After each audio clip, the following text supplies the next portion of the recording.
today's learning goals, let's first of all focus on what we have to learn, make sure that we target today. I can evaluate exponential functions. So first we'll have an understanding of the model of an exponential function and then how we use it so that we can evaluate them given some information. And then I can recognize the graph of exponential functions.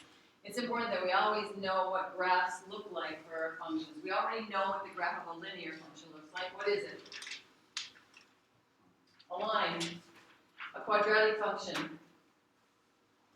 It's called a parabola, which is what kind of a shape? What does it look like?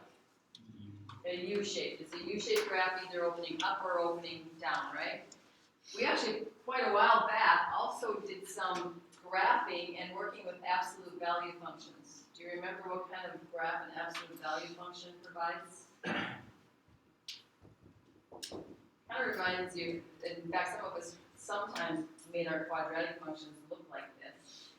It is a V-shaped graph. So we either have a V that is opening up, or we have a V that is opening down. So it does have line segments that come to a point, but whereas the parabola are smooth curves and they make more the U-shaped graph. So today we're going to explore what does the graph of the exponential function look like. Well, first of all, let's talk about what goes on in an exponential function. An exponential function is a function in which the independent variable are x, and sometimes they don't use x. Oftentimes, in an exponential function, instead of using x, they use t. T to represent time, and t that is called the independent variable. It's still playing the same role x would play. So that variable x or t or whatever they use for the independent variable should appear in an exponent. Okay? So our variable, our independent variable x, or the variable that they use for the independent variable, the one that controls the situation, should appear in an exponent. I want you to circle this. Here's the model for the exponential function. We have f of x equals mx plus b, or for the linear function, that's one of the models we can use for the linear. We have f of x equals ax squared plus bx plus c for the quadratic function. The exponential function is f of x equals a times b to the x power, where a cannot equal 0, because if it's 0, it wipes everything out. If you're multiplying by 0, it becomes 0, you no longer have your function.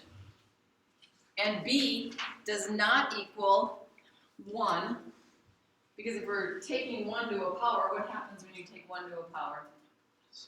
Stays 1. Yeah, whether it's a positive power, a negative power, 0 power, it doesn't matter what power you take 1 to, it stays 1. So b does not equal 1, and b is greater than 0. So in other words, our b value is a positive number then, right? It does not have a common difference, but instead has a constant ratio like we were working with yesterday in our geometric sequences. So we talked about a constant ratio, and that constant ratio, actually, we called it R yesterday. That constant ratio actually plays the role of the b in this model. So the b to the x power, that b is our constant ratio. I also want you to add to this that a, so let's underneath here, let's put this little, put an underline under it, so just kind of like filling in the blanks here. A is the starting amount. So what role is that a playing in it? Well, it's how much it starts with. Or in other words, in parentheses here, let's put when x equals 0. So at the start, when x equals 0, a represents the starting amount of whatever it is that we're dealing with. Because when you take b to the 0 power, what happens? What do you get? What is b to the 0 power? 0. No. What did we learn? Anything to the 0 power is 1. So when we take 1 times a, then we're going to have a. Whatever a is, it's going to stay a. So when x is 0, it's like a is representing then that starting amount. Okay? So to evaluate an exponential function, you have to make sure you follow the order of operation. Okay, order of operations. Because otherwise you are going to get an answer that doesn't make sense to the problem. Follow order of operations. So since we can see in there that we have a times b to the x power, what are we going to do first? What are we going to evaluate first? A times b or b to the x power? What would we do first? Would we multiply the a times the b first and then take our answer to the x power? Or would we take b to the x power first and then go back and multiply by a? X power.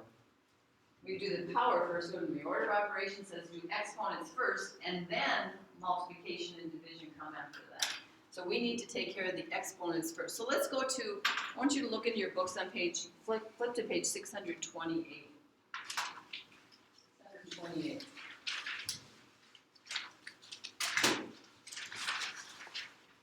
Where they say the function f of x equals 50,000 times 975 thousandths raised to the x power. John, could you put that calculator down for a moment? We're not really using it right now. And follow along in the book. Where are we at?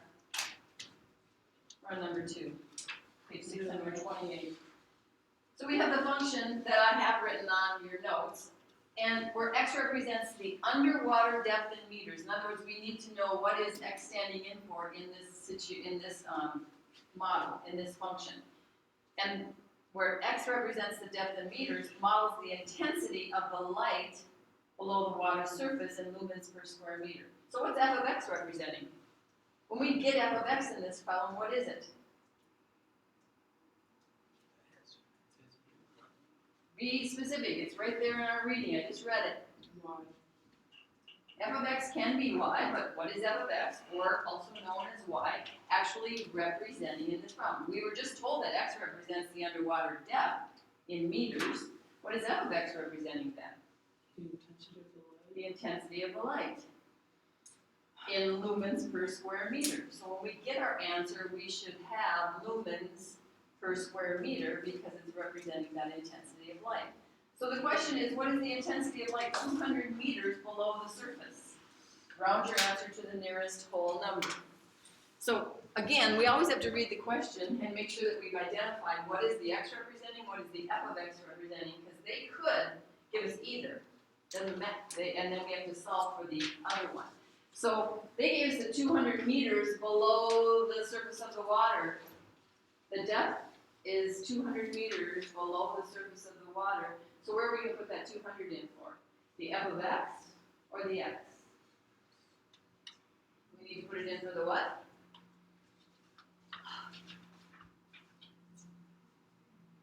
Go ahead, put it in for whatever you want then. Go. See what happens. See if you can figure this out. Since I'm not getting any answer from you. What?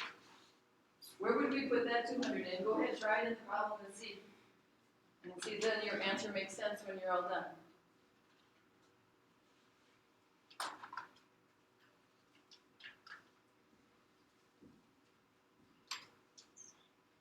Or if you can even figure out how to solve it.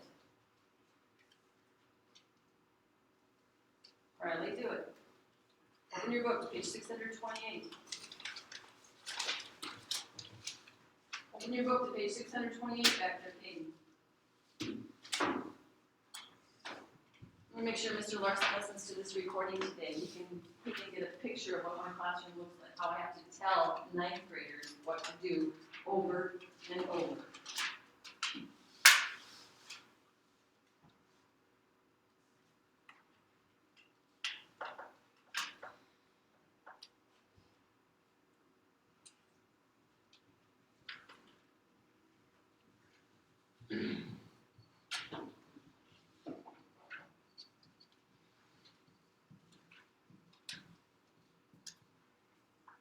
Anybody try that? You did, John? Yeah? Okay, then tell me how you go about solving this then. What do we do next? Divide both sides by 50,000. Okay, we can do that. Divide both sides by 50,000. And we really only need, since this is all multiplication over here, okay, so then we would do that. Okay, so then what happens? What's it become now?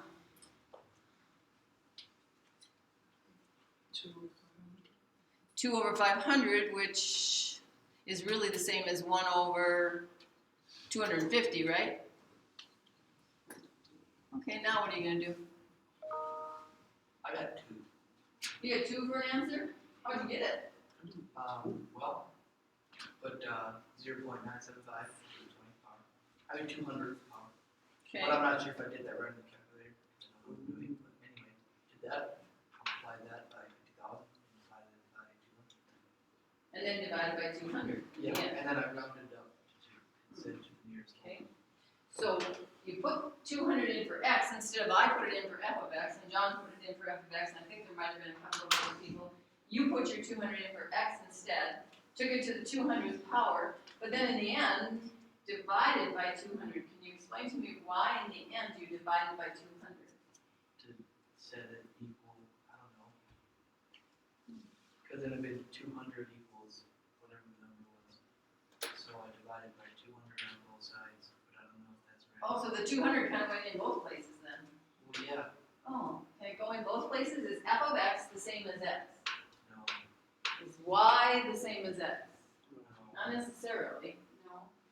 So John, Never mind. John, can you help me finish this? Because I don't know what to do next. Do you? What do you do next?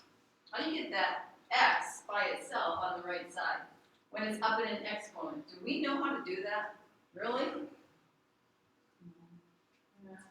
You guys know anything about logarithms? That's the inverse of an exponential function. It's called a logarithm. And we don't know how to work with logarithms yet. I don't think we know how to solve this. We would have to take the logarithm of each side to get that x out of the exponent, and we don't know how to do that.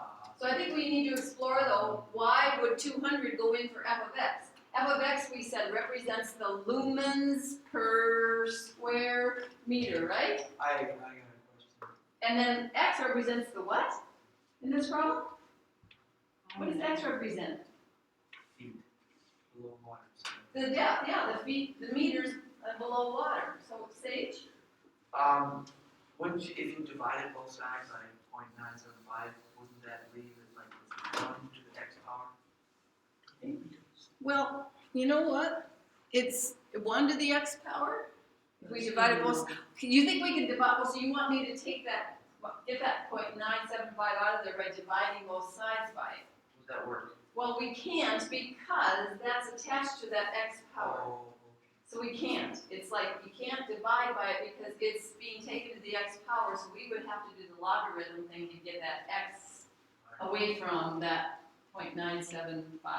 So here's what we should do, class. We're looking for the lumens per square foot. That's f of x.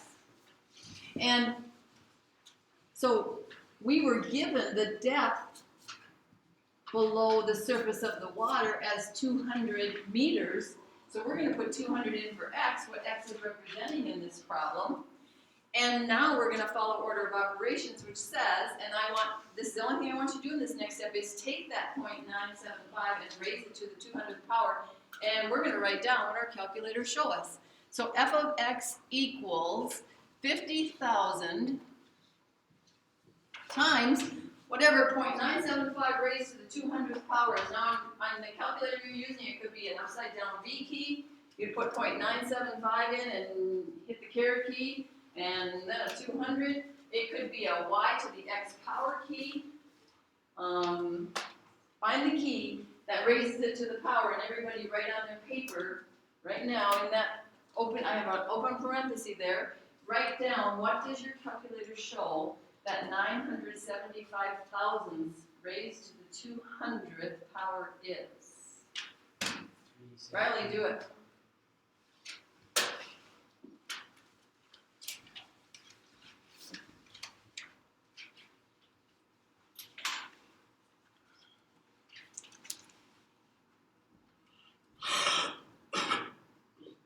Because you're going to have to make sure you know how to use a calculator properly to do these types of problems.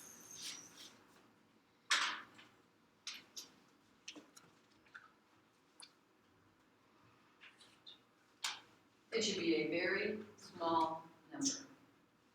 take a number less than 1, between 0 and 1, to a power, you're taking like, it's kind of like taking 1/2 times 1/2 times 1/2, it just keeps getting smaller and smaller and smaller. So you should end up with a very small number. And now that we've written that down, you gotta be able to make this happen. If you can't, get somebody to help you. Figure out your calculator, or the one you're using. And then you should be able to take that answer and multiply it times 50,000. And in the problem, they told us they want us to find the intensity of the light, rounding our answer to the nearest whole number. So we're going to say that f of x is approximately equal to, because I'm pretty sure we're going to have to round here. In fact, the calculator already had to round what 0.975 to the 200th power is. So what, rounded to the nearest whole number, what do we get? Not 2, but what? Sage, put that book down. What do we get? The answer. 316.14. That's what I got. Rounded to the nearest whole number. 316. Wow. Thank you. First day rounding. Okay, 316, and we know what this 316 is represented. It is lumens per what? Square meter. It is lumens per square meter. So when we are doing a problem that we know what our numbers are representing, what our variables are representing, and we solve for one of them, then we give that label to it. Okay? So that's being able to evaluate an exponential function. So we have to know where are we going to put the value given to us in. Well, chances are in Algebra 1, since you don't know how to work with logarithms yet, you're probably not going to be substituting in for f of x, you're going to probably be substituting in for x. But later on, in advanced algebra, then you're going to learn how to solve if they give you f of x instead, and you have to solve for x. Okay? Anybody have any questions? Okay, we have to know how to determine if a set of ordered pairs, if we would graph it, it would give us an exponential function. Okay? So to determine if a set of ordered pairs satisfies an exponential function, we need to look for a constant ratio. So we need to find is there a constant change in x, and as there's a constant change in x, do we have a constant ratio in y? So we're doing number 3. So let's put that set of ordered pairs in this table that I've set up for you. Go ahead and put the ordered pairs in number 3 in the table.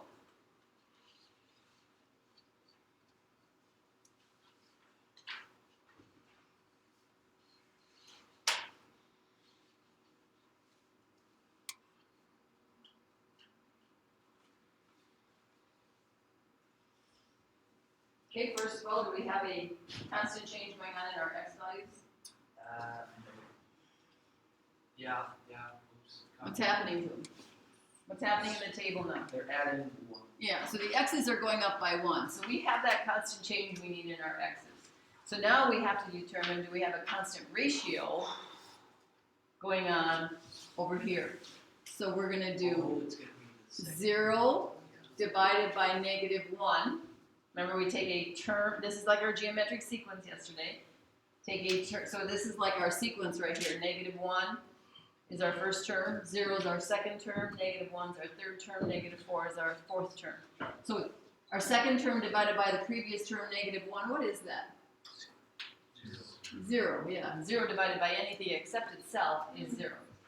Well, then we do the next term, -1, and we divide it by the previous term. What's that? -1. No, you can't divide by Oh 0. no, It's that's right. undefined. Undefined. You can't divide by 0. Well then, kind of looks like it's already broken down, but we're going to keep going here. -4 now divided by the previous term there. What's that? +4. Is there a constant ratio? No. No constant ratio. Therefore, not exponential. We don't know what kind of a function this could possibly be representing, but we know for sure it is not exponential. How do you feel? You think maybe it's linear then? Has it got a common difference? I think it's got a second difference. Maybe a second common difference? Possibly. I don't Possibly. think so, because it's an undefined there. Well, But that doesn't matter with second. that undefined doesn't matter in differences because that's adding and subtracting, and we can add 0 and subtract 0, and so There is a second common difference. is there a second common difference? I believe so. I think there is, but Is there ever a common derivative? Yeah, there is. yes, Yeah. there is. There is. Yeah. You're right. There is. So this is probably quadratic, right? Right. Very possibly. In fact, it kind of looks like it because it looks like this is our vertex right here because we can see some symmetric behavior maybe going on there. So it's probably quadratic. Okay, put number 4's ordered pairs in that table. Number 4's ordered pairs.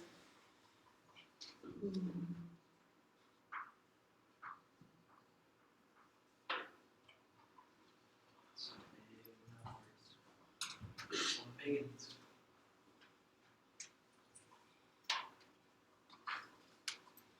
Is there a constant change going on in x?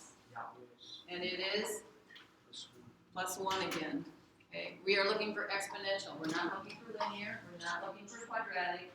We don't need common difference. We don't need to find something that can be added. We need to find a multiplier. So we're going to do 4 divided by 1. What is that? 4. 16 divided by the previous term of 4 is 4. And 64 divided by the previous term is 4. Now, we have to do it all the way through the table of what they gave us, though, because it can change. The first 2 can be, and then that last one can not be. And this would not be then.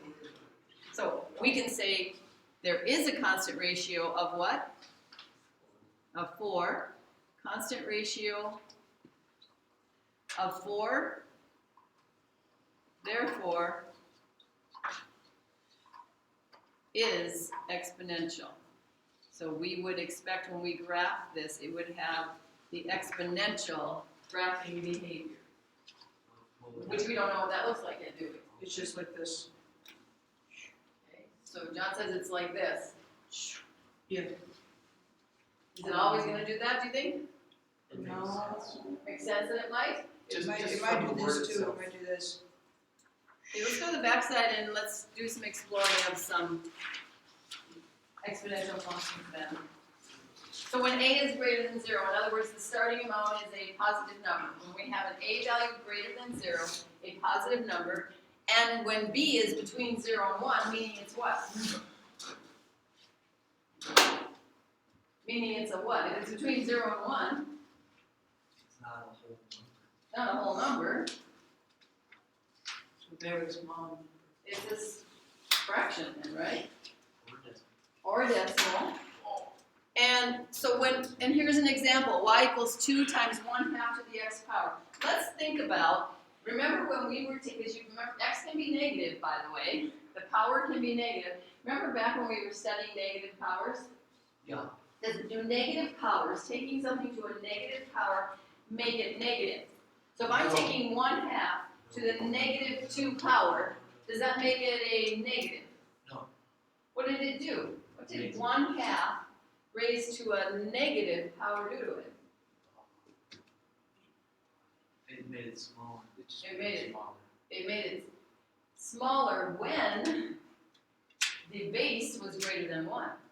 What do we do if we have something to a negative power? I'm just going to do it up here, but okay, so we have something to a negative power. So to the negative 2 power.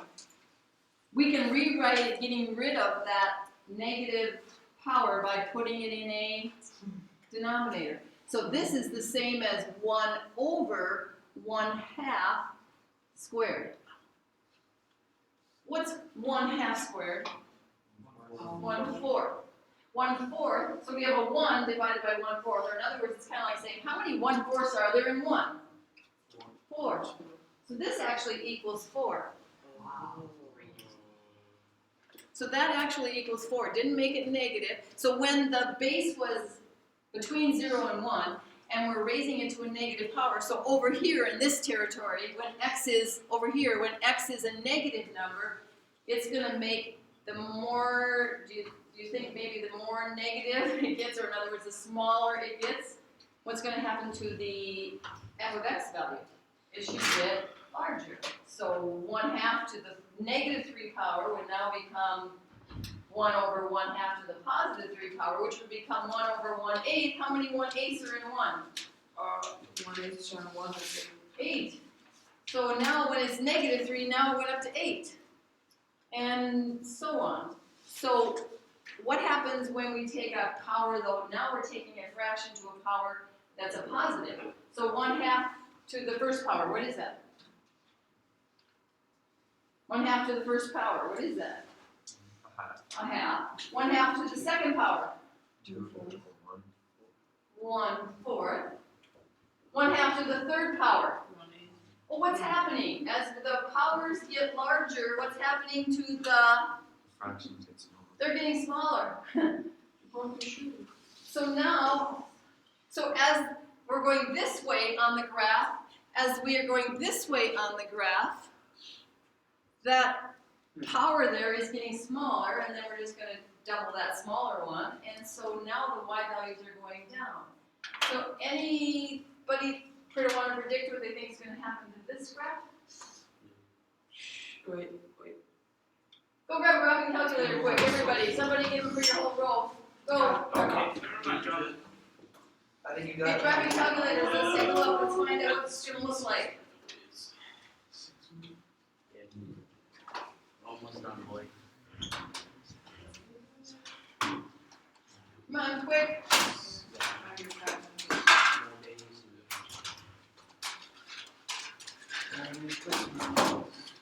So y equals, clear out whatever's in there. Y equals, clear out whatever is in there. I want you to put 2, I want you to put a parenthesis, 1, everybody's doing this. So 2 parenthesis, 1 divided by 2, parenthesis, and then use the caret key and to the x power. The what? 2 1. So 2 parenthesis 1 divided by 2, that'll give you the fraction 1/2, close that parenthesis, raise it to Yeah, it goes like so. the x power. So the, and what does it do? It goes like. It goes like this? No. Other way. Yeah, it doesn't go that way, does it? Because we just said when the x value was negative, the y value kept getting larger and larger, so it should be doing this. Is that what it's doing? As the x value got smaller, the y value kept getting bigger, and as the x value got larger, the y value kept getting smaller. That's what should be happening on your graph when you press. If you're not getting the graph, do a zoom 6. It'll give you a better graph. Zoom 6. So when a is a positive number, like 2, and b is between 0 and 1, like 1/2, the graph begins in, what quadrant does it begin in? It's like, where is it starting at when we read from left to right? What quadrant is it starting in? 1, No, this is quadrant 1, 2. this is quadrant 2, this is quadrant 3, this is quadrant 4. So it is beginning in quadrant 2, and what's it doing from left to right? Gone. Falls, okay, yeah, it's falling, so it falls from left to right. It's not a line, but it's still got falling behavior. Approaching the x-axis in which quadrant? 1. So as x gets larger, y gets what? Smaller. But here's the deal. I want you also to add to this right here. Not only does y get smaller, but you need to make sure that you understand that y is never going to become 0 or negative. So in other words, it gets smaller, but never reaches 0. less than or equal to 0, but never reaches. The y value will keep getting smaller and smaller and smaller, so small that eventually the calculator will have to put it into scientific notation to show you how small the number is, but it will never become 0 and it will never become a negative number. Exponential functions, when a is positive and b is between 0 and 1, this is what we can always expect. Well, let's explore it then. What happens when we keep a positive number, but b is now greater than 1? So in other words, now it's not a fraction. It's something larger than 1. What should happen? Remember when we take a number to a, now when we take 2 to a negative power, what's 2 to a negative 2 power? What is 2 to the negative 2 power? That'd be 1 over 2 to the positive 2 power, so then it'd be 1 over 4. So 2 to the negative 2 power is 1/4. So now what should happen is our y values, when we go that way, our y values should get smaller. And when we go this way to the right, when our x values get larger, the y values should also get larger. So let's put that one in and see if that's what happens. So go in and really, the only thing you should have to change if you just want to go in and into that y summary, you should be able to cursor over to the, get the 1/2 out of there, or you can clear it out and start over. 2 parenthesis 2 parenthesis raised to the x power. And what should be happening is this.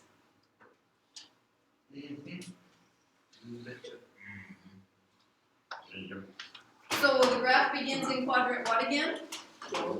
2. In other words, as we're reading from left to right, what's happening as it goes from left to right? It rises from left to right, so it increases instead of falls. It's rising this time from left to right into quadrant 1. So again, it stayed in quadrants 1 and 2. As x gets larger, what happens to the y? So as x is getting larger, so does the y get larger.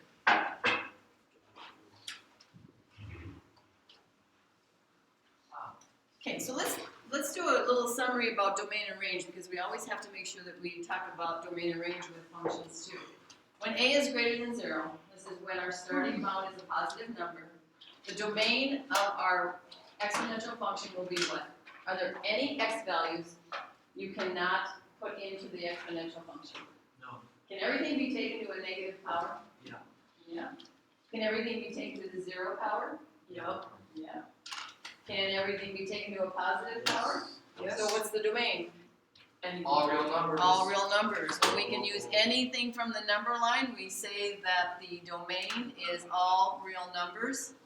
The range is also all real. No, Oh, careful. All real numbers above, greater than 2. Yeah, in other words, remember we said these graphs will never, the y value will never be 0, and the y value will never be less than 0. So the range is y is greater than 0, not greater than or equal to. It never gets to 0, just greater than 0.